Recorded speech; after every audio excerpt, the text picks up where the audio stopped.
you're going to learn about energy? Oh. Come on in, come on in. My name is Larissa Johnson, and I am the Residential Energy Program Manager for the Department of Environmental Protection. So the Residential Energy Program is a brand new program here in Montgomery County, and our goal is to educate residents about how to save energy in their home.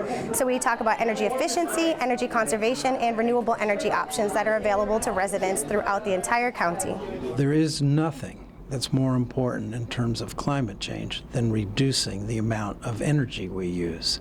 So anything that our consumers and our homeowners can learn about how they can reduce energy consumption is the single most important thing we can do for our environment. Chops them up in little bits and converts them into this carpet.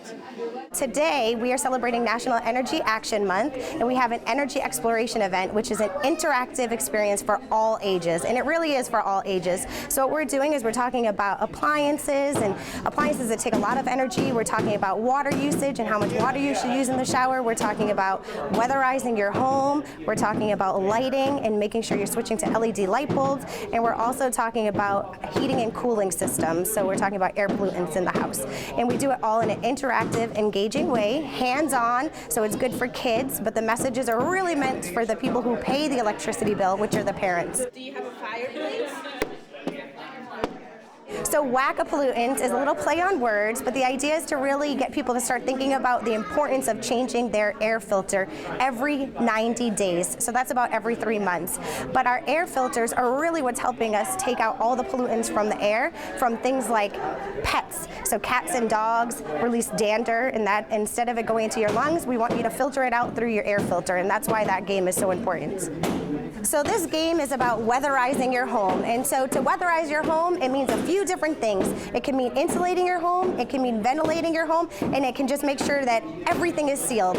So what we do is we have these little Band-Aids, and we ask participants to seal their home. So they're just gonna go around and make sure they Velcro all the places. The most important section is actually the roof. So most people don't know if they have an attic that they should also have a fan in the attic. And that's because heat rises. So especially in the winter, we want to make sure that we're not losing heat outside, out of our house through the chimney or through just the attic itself. So we want to push that air back down. These represent a 5-minute shower with a high-efficiency shower head. And the reason why that's important is because high-efficiency shower heads use less water. So altogether, this represents about 12 gallons of water, 88 pounds.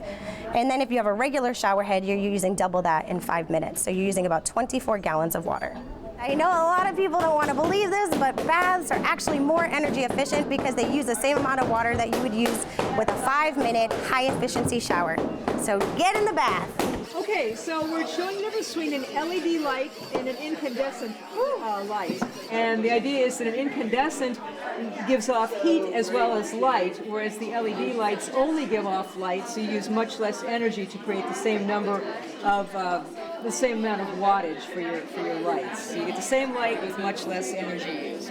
Whenever you turn on an incandescent light bulb, 90% of the energy goes to heating that light bulb, 10% goes to lighting that light bulb. So unless you're going to make s'mores with your light bulbs, you don't need them to be that hot.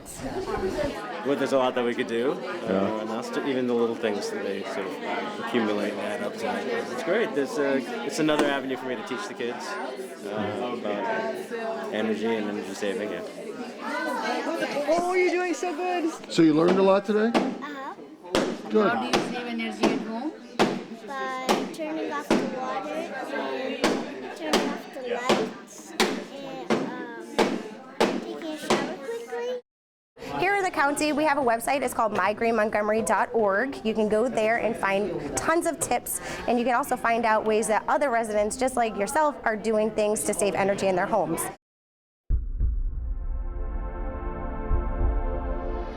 So another thing that you can do at no additional cost to you is call your utility supplier today. So it doesn't matter if you have BGE, Pepco, or Potomac Edison. Call whoever you have, whoever you pay your electricity bill to, and they will send a representative to your house at no cost. And that representative will go through your home, make sure that you have LED light bulbs. They will give you power strips. They will give you a high-efficiency shower head, faucet aerators, and they'll also wrap your hot water heater. If you'd like to see see what a quick home energy checkup looks like, we actually dropped in on one earlier this month in Cabin John.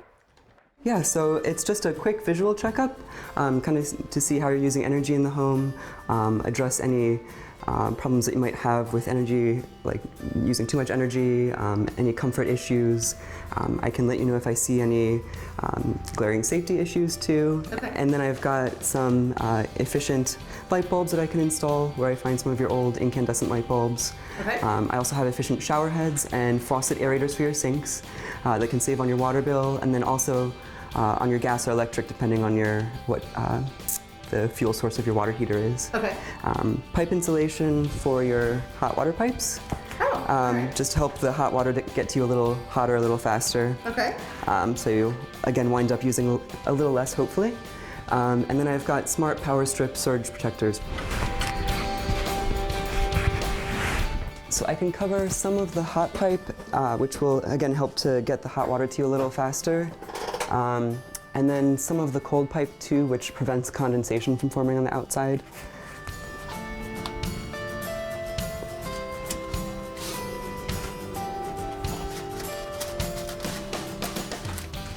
And I can take a look at the furnace here. And you said you've got another one upstairs too? Yes. So I'm just looking at the kind of the age and condition.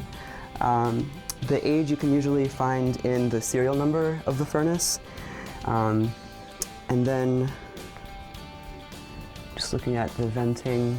And again, for a less efficient furnace, be looking for like corrosion or signs that maybe the flue gases aren't leaving the way that they should. How often should I be changing these? And did I wait too long on this one? You want to make sure that you replace it often so that the fan isn't working too hard to get the air through the filter. Because if it's really clogged up, then you might be using more electricity running the fan than you have to. I generally kind of poke my head up into the attic and see how much insulation is up there. And that's your biggest source of heat loss, right? Is through the attic? Yeah. So the insulation and then also any air leaks that you might have. All right, and it looks like you've got a good amount of insulation up there. I'm seeing you've got fiberglass bats, so kind of the rollout kind of fiberglass.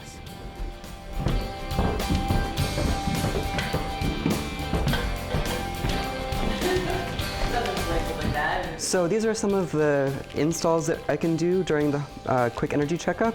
So we've got a huge variety of light bulbs. This is just a little selection. I've got this small candle base bulb, like you might have in a chandelier or sometimes hall fixtures. Just a standard compact fluorescent light bulb. This is a globe, the recessed lights. What is the difference in time that you get from incandescent to an LED? So the incandescent will last 1,200 hours, and the LED is 25,000. Wow. Yeah. It's a fraction. Yeah.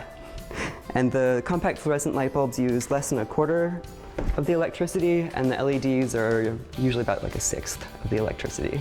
So then some of the water saving items include the efficient flow shower heads. So if you have a handheld shower, this is what I would install there. And most standard shower heads use like 2.5 gallons per minute, and these are just 1.5 gallons per minute. Oh, okay. We also have just a standard, we call a fixed type, if that's more like the style that you've got. Shower starter, which I can install kind of between the pipe and the shower head itself. So sometimes it takes a long time for people's showers to heat up. Mm-hmm. And what this does is it lets the water flow until it gets to 95 degrees, and then it cuts off the flow so that if you're not in the shower yet, you won't just let the hot water keep running. And then when you're ready to get in, you just pull this cord and it starts up again. Huh.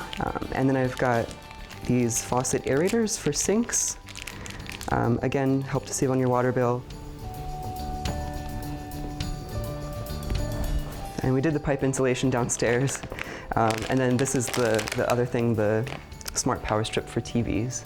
Okay. And the way that it works is it senses when you turn off your television, and then it cuts off the current to the other devices that you've got running through it, like your cable box, DVD players, video game systems, automatically as if they're being unplugged. because sometimes even when your TV's off, those might still be drawing some like standby current. Okay. So that prevents that from happening. So how much does all this cost? Is it extra each one? So the whole service today is at no extra cost, both the inspection and then the items that I install. That's right, all this at no additional cost. Make sure you contact your utility supplier today to request a quick home energy checkup.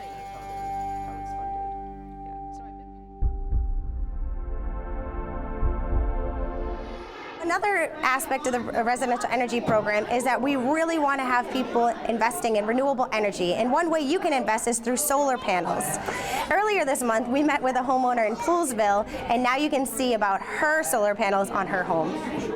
Well, I had been doing a lot of looking at the issue of climate change and, you know, what our family individually could do. I think it's, you know, advocacy is very important, but I think you have to live some of that advocacy too. So we started looking at something called the conservation pyramid, and you start with things like changing out your light bulbs to LEDs and putting in insulation, and we had done some of those basic things, and then we started thinking about the top of the pyramid, which is things like renewables, and so that's what we decided to go solar at, you know, and it's worked out great.